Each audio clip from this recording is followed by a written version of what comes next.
مطبوعات ملی شهر دوشنبه خبر داد که صاحب یک مرکز کامپیوتری در کوچه سینای نویه سینای پایتخت با جرم به این مرکز راه دادن نابالغان به 15 شبانه روز حبس مأموری محکوم کرده شد. بنا به اطلاع رسمی در نتیجه سنجش مرکز کامپیوتری واقع در کوچه سینا نویه سینا که به شهروند عبدالله علی جان سال تولدش 1998 ساکن شهر دوشنبه کوچه سینا تعلق دارد معین کرده شد که یک چند نفر نابالغان مشغول بازی‌های زیان‌آور کامپیوتری میباشند. وابسته به حالت مذکور نسبت به صاحب ملک عبدالله علی جان پروتکل مأموری ترتیب داده شده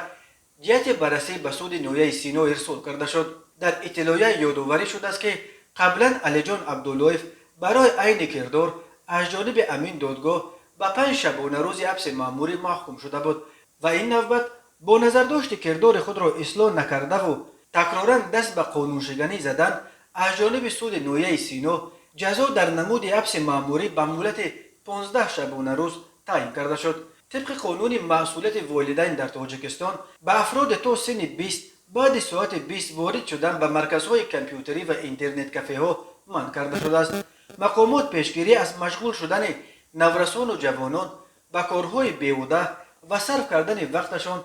به بازی‌های ضررآور را سبب چنین تصمیم مینامند. مرکز مطبوعات ملی دوشنبه میگوید هرچند از جانب کارمندان ملی پایتخت